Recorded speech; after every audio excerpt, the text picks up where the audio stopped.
Chiro Hustle. Sit back and learn from the greatest influencers in the profession on the world's #1 chiropractic podcast. Before we dive into this powerful episode, please remember to subscribe to our channels and give us a 5-star rating on iTunes to continue hustling. This episode is brought to you by Excite Medical and the DRX 9000, Chiro HD, Softwave, Bridge Financial, 100% Chiropractic, ChiroHealthUSA, Imaging Services, Chiro Moguls, The Chiro Speaking Company, New Patients in a Box, Pure Chiro Notes, Titronics, Sherman College of Chiropractic, Life Chiropractic College West, Pro Hockey Chiros, Pro Baseball Chiros, and the IFCO. You can benefit from our full list of sponsors by visiting our sponsor page at chirohustle.com/sponsors. Links in the description. Now, let's hustle. Hey guys, welcome to episode 614 of the Chiro Hustle podcast. I'm your producer, Luke Millette, and here's your host, James Chester. So today we had the opportunity of interviewing Kristi Hudson with ChiroHealthUSA. And today we talked about how they always give back and how they contribute to the chiropractic profession and sponsor the Chiro Hustle podcast also. Thank you so much, ChiroHealthUSA. Welcome back. This is another episode of Chiro Hustle podcast. Today I have Kristi Hudson coming on with me for maybe the 4th, 5th time. I don't know. Lost track of how many times I've had this amazing woman on for the Chiro Hustle podcast. Really excited to talk to you about some topics that I hand selected today based on some things that she's working on.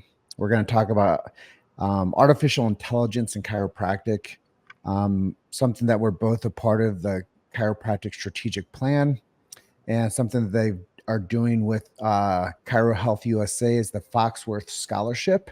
And I think that not a lot of people know about that. So I'm really excited to touch on that scholarship that Ray and Kristi are working on and getting out to more people. I don't know enough about it, so I can't speak about it yet. And she's all about billing and coding compliance. So maybe we'll talk about that. And she's always contributing, giving back to this profession of chiropractic and doing some amazing things and speaking. Like, she's all over the place. And I asked her like recently what she's up to, and she's like Baltimore, somewhere in Maine, somewhere in Alabama, and then Virginia. So I'll let her touch on where she's headed. But before we jump in and let her start contributing to this conversation, I want to let you know our big why. Why do we do what we do over here at Chiro Hustle? Well, first things first is freedom of speech. Everybody knows why that's important, unless you've been under a rock somewhere. And if you're under a rock, it's time for you to speak up too. We believe in supporting and keeping clear medical freedom and family health freedom. We believe that chiropractic is the last piece on the chessboard before medical tyranny. And we think that that's really important to stand up for. And medical freedom and family health freedom are not the same things. But if you want that, find yourself a chiropractor and learn from the best. And we'll get a bit more philosophical as the intro goes, but we protect BJ Palmer's sacred trust. If you guys don't know what that is, it's his last words on his deathbed.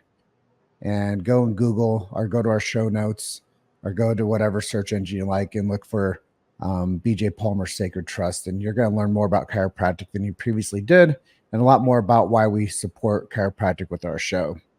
Then the last 3 things. We do support subluxation-centered chiropractic, which, if you don't know what that big word is, it's very important to the future and to the past of chiropractic. And then innate intelligence and universal intelligence. We believe that when man or woman, the physical, gets adjusted, it connects them to man or woman, the spiritual. This is episode 614. Kristi Hudson, welcome. Hi. Yeah, that's a lot, right? It is. I don't know where I was just like, hey, what's up? And then I Well, we had such a great pre interview conversation about life and about 15 years of service between the both of us and how we got to where we are today. And it's just really cool when you ask chiropractors all the time, they beat their chest. Did you choose chiropractic or did chiropractic choose you? Well, sometimes as a non-chiropractor, we choose betterment for ourselves, and that included chiropractic, right? Yeah, absolutely. I always tell people chiropractic chose me. We were just talking about that. Like when I took a job, I didn't even know when I was interviewing for this job that it was for a chiropractor until I got to his office to interview, and I was trying to figure out what I wanted to be when I grew up. So it was just a job for me, and it did not stay just a job for me. Like within 9 months, it became like my passion. So you're saying at 30 years old, same as me. So we're the same group.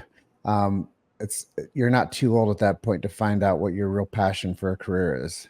No, I mean, I don't think you're ever too old to find out what your real passion is. My mom decided in her 60s to leave 20 years in banking and become a hypnotherapist. My grandmother became a registered nurse in her 60s. So I think there's never a bad time to decide what you want to be when you grow up. And it's okay to change your mind 20 years later. That's probably some of the most sound advice that, people are going to hear is it's okay to advance and develop, and it's okay to move away from where people said that you're supposed to stay and things that you're supposed to like do as a career. Like back in, 2002, I was working as a newspaper journalist. A lot of people don't know that. When I grew up, when I was younger, I was going to be a writer and a journalist. And some of that, why I wanted to do that, like obviously is part of my job now, writing presentations, writing articles, things like that. But I don't know that it would have the same impact on me that working in chiropractic does. Yeah. I think about that a lot too, is when you're producing for something that you have your heart and soul into, it's different than just having a job, right? Oh my gosh, yes. Everybody should have a job or a career that if you couldn't get paid for it, you would still show it tomorrow because that's how passionate you are about it. And I have told Doc that a million times. Like if he couldn't pay me tomorrow, I would still show up for work because I just feel so strongly about the work that we do. And I am so passionate. I love this profession so much. Like I would find a way to be able to still be a part of it.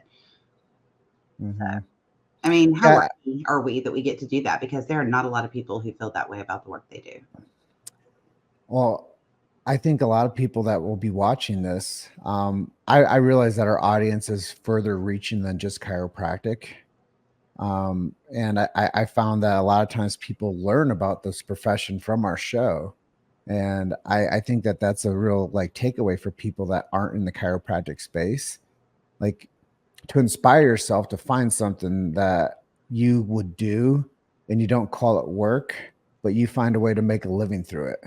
Absolutely. I get paid to live my passion and fuel my soul on a daily basis. And I get inspired by all of the people that we come in contact with, the people that we get to collaborate with, the people we get to hear speak at events, and just the amazing people that work in this profession. And I don't just mean like because we get to hang out with some pretty spectacular, amazing people like the Dr. Heidi Havocks and Dr. Jay Greensteins, but it's not just those. I'm so inspired by students that I talk to that are coming into this profession. I get inspired by the doctors who have been in practice. There was a doctor in Virginia that I spent, 2 hours on a porch talking to. His family he'd been working in his family practice and had been in the same building for over 100 years. Like unbelievable, amazing stories that you hear from people all within this profession. That's such a pleasure. I want to share something with you from a student that I got a message from after I gave my talk over in London this past weekend. And it's just so powerful. And, in the intro, I say, if you guys don't remember anything else I say during this entire talk, I want you to remember 2 things. I love my mom and dad, and that I'm a man of God. And I got this message from this young chiropractor that was still in school. And he said to me, if I can find it, where are you? Where are you, Mr. Message Guy? And he said, there he is. He says, hey, doc. I mean, how many times, Kristi, do you get like mistaken for being a doc? All the time. All the time. And I'm always full of clarity. Just to let you know, guys, I'm not a chiropractor. And I told him that. I said, and for clarifications, I'm not a DC. And anyways, he says, just wanted to say that was a killer talk at the spring conference, and coming from a man of God like yourself was powerful. I'm going to take this passion with me into opening my Gonstead clinic. I'm opening in the UK. And it's not just the seasoned DCs that we get a chance to like touch lives with. Like you said, it's these students that come up and they're like, whoa, we needed that. Yes. And I go back to my first ever chiropractic conference. And I was sitting there as just a guy that worked in a clinic, and I'm watching these people giving presentations. And I had no idea what I got myself into. Same. I still remember my first conference. It was 15 years ago this month. And I will never forget, it was, again, my first conference. And who did I hear speak? Dr. Lee Sportelli. And he talked about the history of chiropractic and the fight and all of these amazing things. And I just remember being in such awe. Like, I had no idea. I'd only been in this profession a couple of months. And I had no idea what I was involved in then. And I say this in like the best way possible. It's like I was the administrative assistant to the owner of the company 15 years ago. And it was at that moment, that event changed everything for me. Yeah. Like I wasn't a seminar person. Okay. I just wasn't.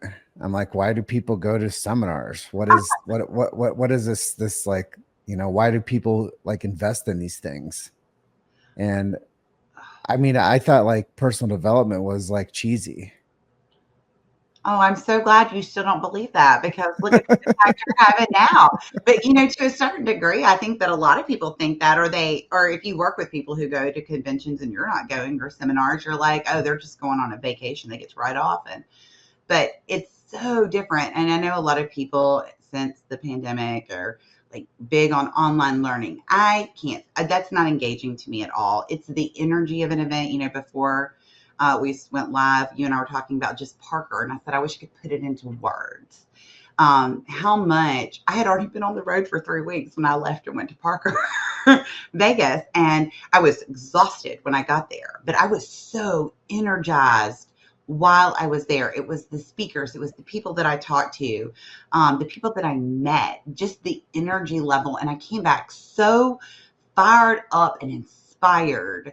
And I was like, this is what I live for. Like these events, going to these events and just being impacted by all of that. And it's amazing. And if people are just not going to in-person events, they should be, because it will change your mindset, and it changes, really, it can change the trajectory of where your practice is going or your life is going.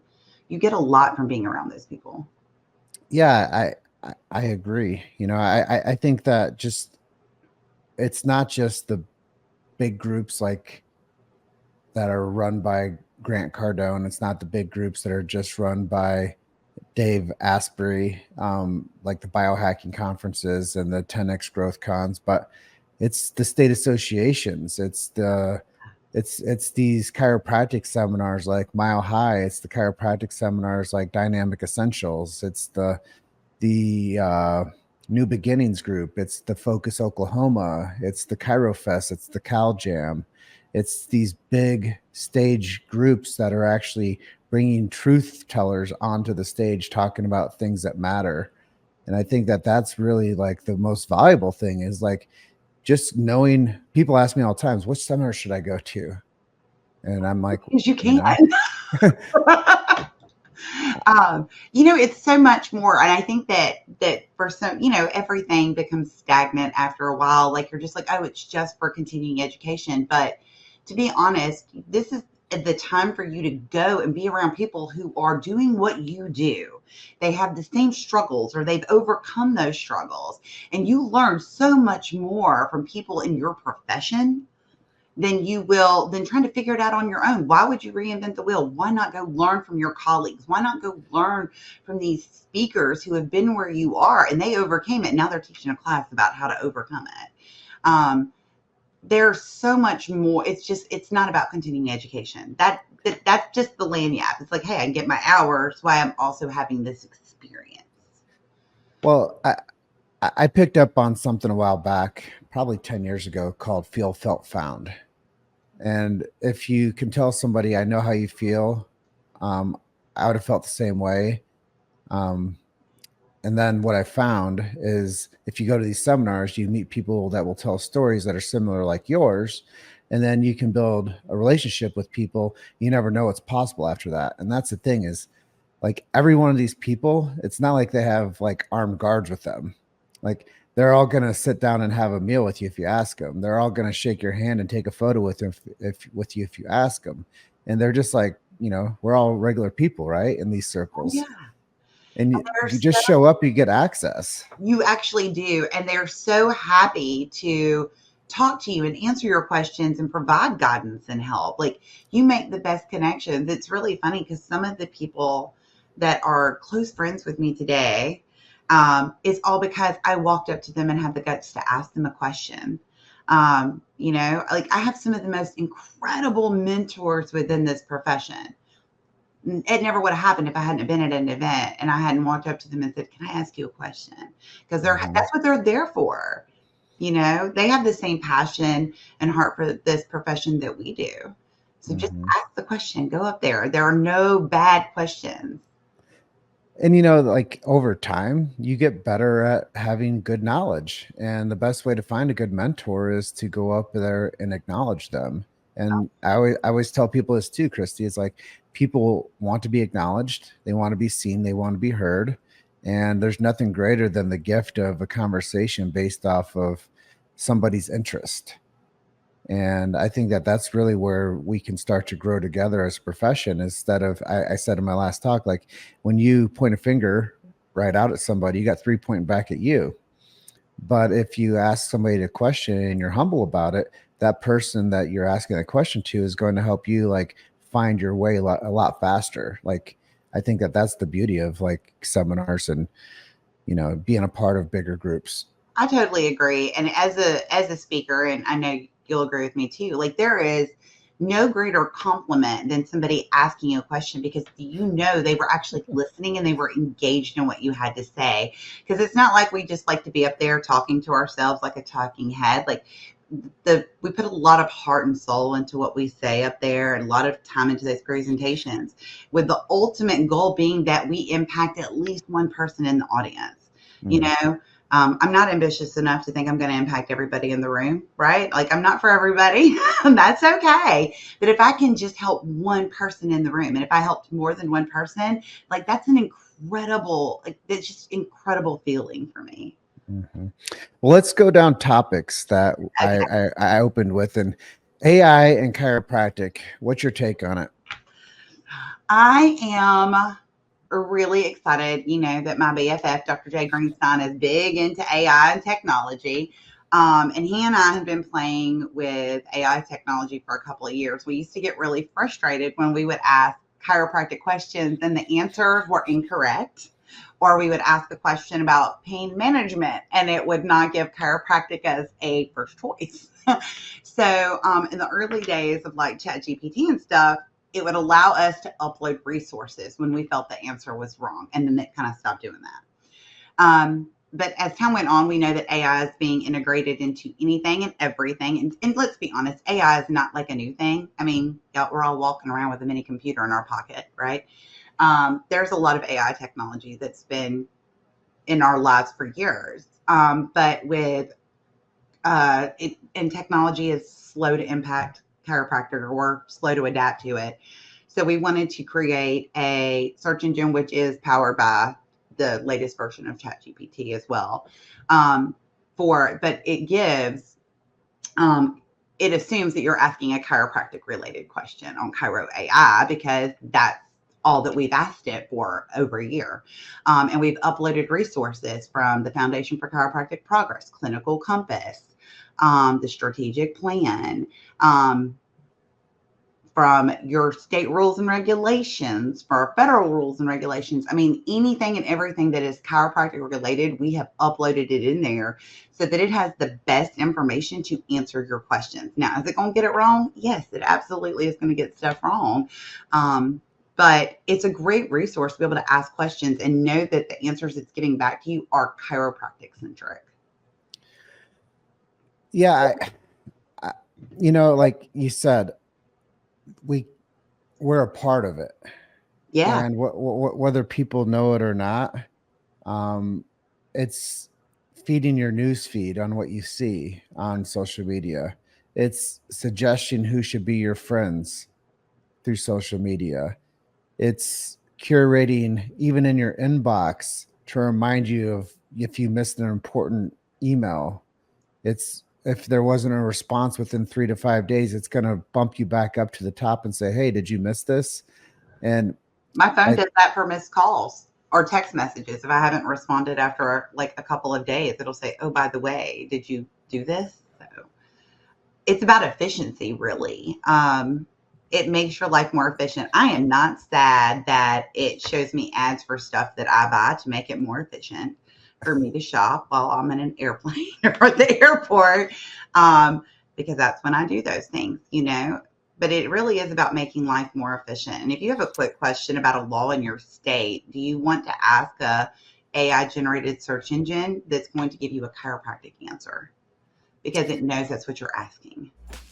You made it to Chiro Hustle. Sit back and learn from the greatest influencers in the profession on the world's #1 chiropractic podcast. This episode is brought to you by Excite Medical and the DRX 9000, Chiro HD, Softwave, Bridge Financial, 100% Chiropractic, ChiroHealthUSA, Imaging Services, Chiro Moguls, The Chiro Speaking Company, New Patients in a Box, Pure Chiro Notes, Titronics, Sherman College of Chiropractic, Life Chiropractic College West, Pro Hockey Chiros, Pro Baseball Chiros, and the IFCO.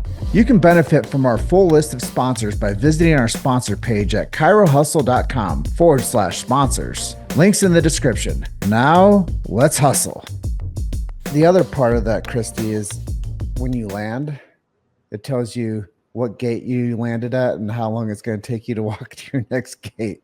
Which is also really good if you have a flight delay and you want to stop and get coffee and use the restroom before you board your next flight. Yeah. So, I mean, we can look at AI as, from whatever direction we want to, but some of the things that it does, it helps speed up our interaction and our navigation. So that's kind of how I look at it. And with chiropractic, I think that we're going to find new ways to interact with like actually patients. Oh, yeah. And reminding them of appointments. If they missed it, we're going to bump them the same way that we missed an email to respond to. And there's going to be a way to reactivate people, not just on an email campaign or a text message campaign, but there's going to be like things that we can do to implement to keep people from falling out of care and keeping them onto a plan longer.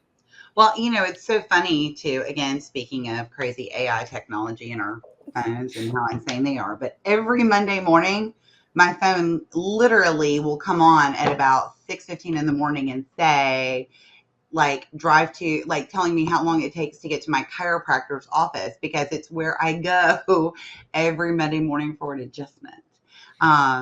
So it'll say, based on traffic patterns, it's going to take you this long, because it knows that's where I'm going.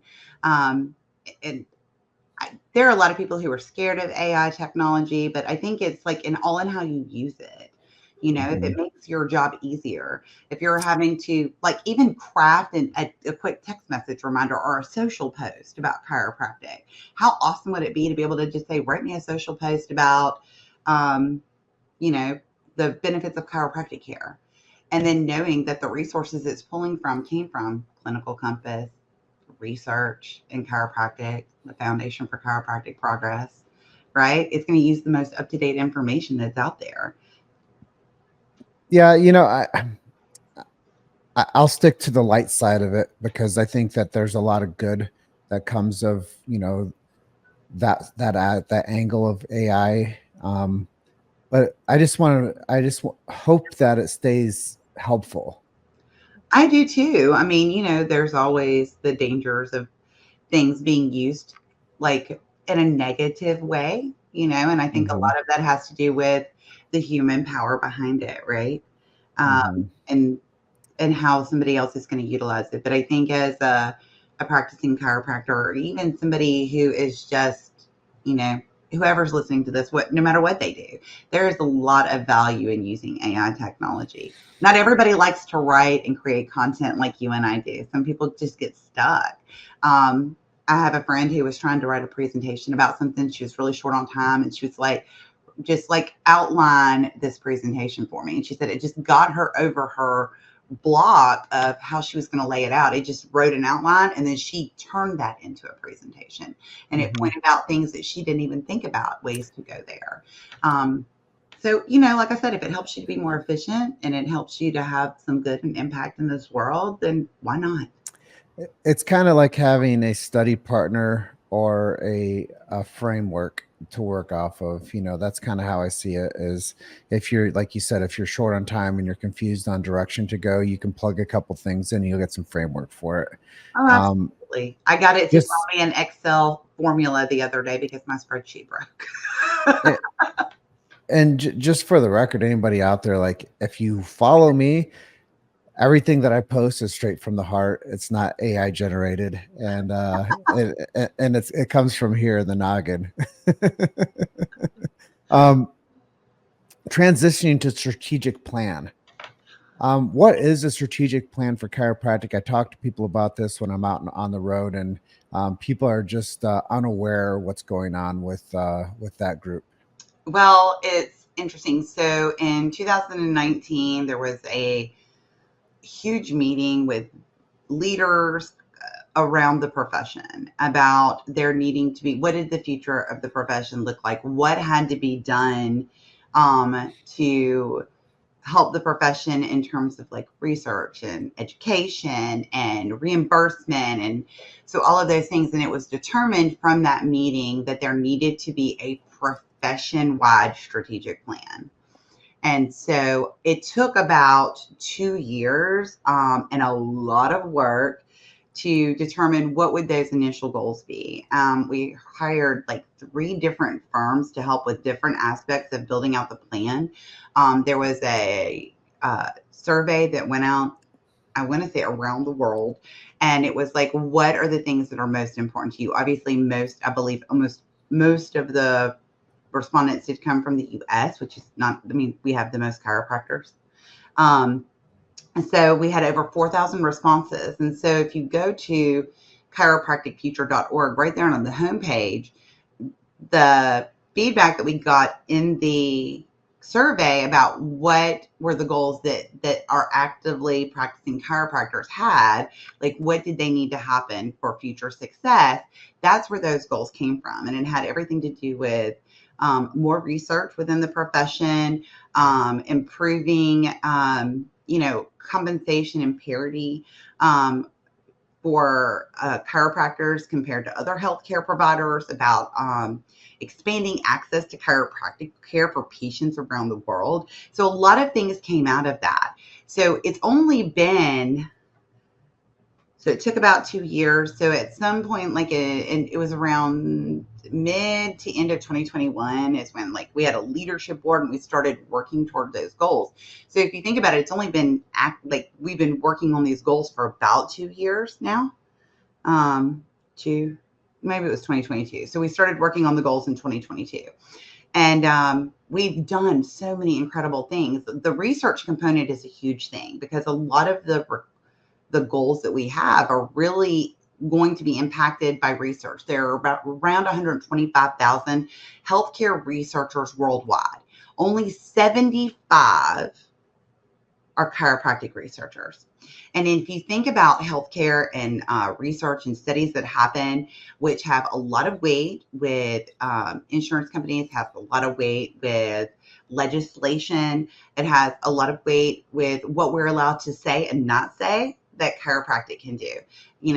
James, I don't have to tell you, you worked in a chiropractic office. I worked in a chiropractic office. Like, we see miracles every day that chiropractors cannot talk about in advertising at all. Why? Because there's no research to substantiate it. And yet we saw time and time and time again what chiropractic care did for babies and children and pregnant women and athletes. And there's so many ways that it impacted it, but we don't talk about that, right? We talk about back pain and neck pain, and because there's no research to substantiate that. So one of the big projects that we have right now is the data lake. And we actually have a video that's coming out about that, I think, in our newsletter next month, that explains what is the data lake. But essentially, you have EHR softwares that are taking de-identified data and they're putting it into this lake. So if I'm a researcher and I want to do a research on the benefits of chiropractic care for children with colic between 0 to 6 months, then that's what I query, and it gives me all of those patient records. So it would be patients under 6 months, between 0 and 6 months, that were diagnosed with colic, and it'll show me the care plans, the and the outcomes and everything. So now, instead of having 20 or 30 patients for my research study, I have thousands. How impactful is that? That is massively transformative, because we know, you and I both know, that there are countries around the world. I mean, like Australia, they weren't even allowed to treat babies for a little while. Those huge. Like, how impactful would a research study on the benefits of chiropractic care for children be? Huge. Well, not only that, but I just hope that it can substantiate and throttle down any rise in, you guys shouldn't be taking x-rays. Like, what lunacy, like I don't know. I hope that we can facilitate a strength and a line that we draw with policy to let people know, like, look, doesn't matter what part of the world you're from, we are not going to allow you to take x-ray from chiropractic. And these are the reasons how to protect it. I think the way that we need to think about this going forward is having more research. And we have not enough research, but to have more research and to be able to get it out faster. It's not to limit what chiropractors are able to do and the impact they have, but to expand it, right? The more research we have, that makes that possible.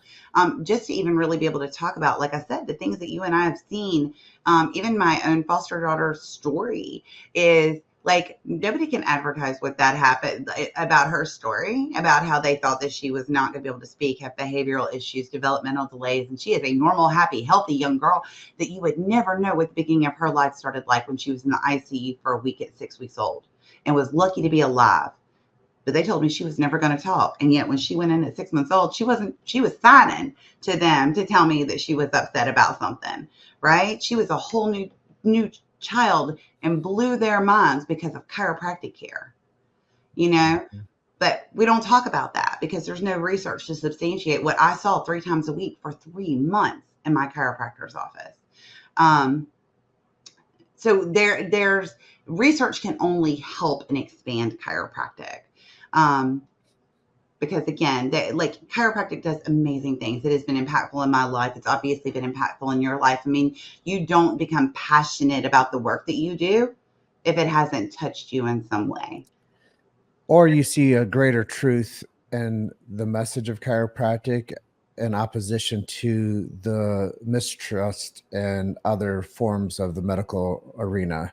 And I think that's where my dark night came, as I was like, what do I believe in? Well, and I wanted to support a profession that had real results of helping people rather than getting them on systems that I just saw that they were failing. And I could believe in this profession because it was actually helping people. It was a service profession. It is a service profession. And to be honest, I don't think I've ever worked in a profession that had such incredible passion and heart for the work that they do. I mean, people become a chiropractor because it is their passion. It impacted them in some way, shape, or form. Like, my favorite question to ask in the early days, and even still now, is why did you decide to become a chiropractor? And you hear the most impactful stories. But I think that to support those chiropractors and to help them support their profession. And we have to be able to accomplish those goals. And so the data lake is one of the ways we're doing that. We have the reimbursement dashboards that were created so that we're tracking reimbursement issues and disparities. We've established a reimbursement task force to go after issues in Kentucky last year. With the help of the reimbursement dashboard, Dr. Rachel Wynn, who's their executive director, with the help of her lobbyist and her insurance chair, Dr. Jeff, they ended up, there was an issue where their doctors were not getting paid from an insurance company. They filed a complaint with the Department of Insurance because they had this information from the reimbursement dashboard, and they won. Their doctors got back over $1 million that was owed to them because I'll be honest, like, yes, miracles happen every day in a chiropractic office, but chiropractors deserve to be paid for the work that they do. It costs a lot of money to become a doctor of chiropractic. And the work that they do is just impactful as it can be. And so the strategic plan aims to support all of that. There are so many things that are going on that we're working on. And like I said, you can look it up right there on the homepage of the website. You can see all the different groups, and there are some amazing people who are just involved in this. You know, Dr. Jay Greenstein, who you've had on here as a guest, Dr. Dawn Reno, who you've had as a guest, Dr. Heidi Havoc is involved. I mean, like, these amazing people who have no time to sleep are taking the time to invest hours of time a week into, really propelling the profession forward, because it's so important. Yeah, and having the support of those names that you mentioned, that's helping build up what we do with Chiro Hustle, and having what you guys do with ChiroHealthUSA supporting what we do helps build up what we do. And I think, from the early stages of this show, I was told that we're more alike than we're different. We're stronger together.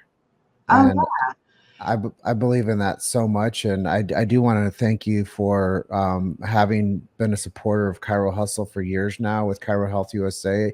It's really mattered to us, and it's really mattered to the optics of people who look at our show and who they see that we're in contribution with. Oh, it's our pleasure. And I should have added too that you two also volunteer for the strategic plan as well. We can always stand around. All of us can just continue to complain that we're discriminated against, we're treated unfairly, we should be paid more, and all of these things are not happening for us, or we can do something about it. I think that's the really impactful thing is you and I, we're not talking about it. We're investing our time into making sure that happens into the future. And it doesn't matter who you are. Like, even if you're a doctor and you're super busy and you're like, I don't have hours to give a week, you can sign up to do nothing but complete surveys on research and technology. Like, you complete a survey a month if we have a survey that month. That's something you can volunteer for. How awesome is that? Give your feedback. What? Well, we're coming up to the edge, but I do want to ask you two last things. Tell us about the Foxworth Scholarship. Oh, that's one of my passion projects, which came from a visit to a chiropractic college. I had no idea all those years ago. It was probably 7-8 years ago. I had no idea how much chiropractic education costs. As a mother of a future chiropractor, I'm well aware of that cost now. But, and I didn't know. And I came back to the office, and I remember sitting down with Doc, and I was like, is there a way we can start a scholarship? I just wanted to be like, can we just give away $1,000? Because that's something, right? And so the very first year, he actually said, no, we'll do $20,000. And so $10,000 goes to pay the tuition. And then $10,000 is given to the school as a donation to use as they see fit. And I am happy to say that a lot of the schools have used it to create additional scholarships. Some of them have used it to upgrade parts of the campus that the students use. But we give it away every single year, and you answer 3 questions. And one of them is, why did you decide to become a chiropractor? They're really simple. But we get, I think we're sitting at, so this year's scholarship application deadline is March the 30th. We'll notify the recipient by probably by the end of June. And that student not only gets $10,000 towards tuition, their school gets a $10,000 donation. They also get $5,000 in cash to offset their living expenses or to continue their education by attending seminars and things outside of school. Or maybe it's to buy their first table, because one student did do that. And we fly them to FCA National, and they're recognized in front of all of the attendees in the Friday morning 8 a.m. session.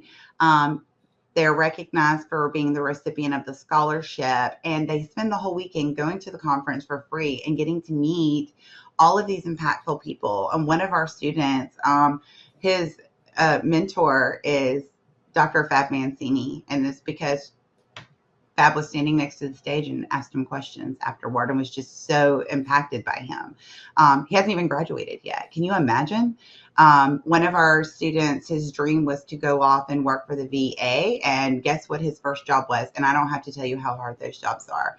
But the deadline is March the 30th for this year. It opens up September 1st of every year, and it's at CHUSA.com. So it's CHUSA Scholar, SCHOLAR, I can spell.com. And it doesn't take but a minute, well, probably 10-15 minutes to fill out the application. And I'm super grateful because the alphabet soup of chiropractic, each one of those organizations nominate like 2 to 3 people, and they help in the evaluation process. And I think we're at 512 applications for this year. So super great stuff here. If people want to find you on the road over the next couple of months, tell people where they can interact with you. Well, let's see. I head off to the Women's Leadership Retreat in Gulf Shores, Alabama with Barbara Eaton. I'm super excited about that in a couple of weeks. And then the next weekend, I'll be in Baltimore, Maryland. The following week, I'll be in Rockport, Maine. And then I will wrap up April, beginning of May with in Virginia for the Virginia Chiropractic Association. So that's where I'll be for the next month. Well, I want to thank you for everything today. Thanks for being our guest on Chiro Hustle episode 614. Is there anything I didn't ask you that you would like to contribute today before we close out? I can't think of a thing. We've talked so much today. I just don't even know. Well, if you guys want to learn more about Kristi and what she's doing, go check out ChiroHealthUSA. And support what they're doing with the Foxworth Family Chiropractic Scholarship. And if you want to find out more about what she's up to, send her a direct message or check her out at the Leadership Women's Conference with Barbara Eaton, and then check her out in Baltimore, Maine, or Virginia. And with that, I thank you so much for being our guest today. And I'll close out by telling everyone you're just one story away. Keep hustling. I'll see you guys on the next episode. Bye for now. Thanks for listening to Chiro Hustle. Don't forget to subscribe and check back next week to continue hustling.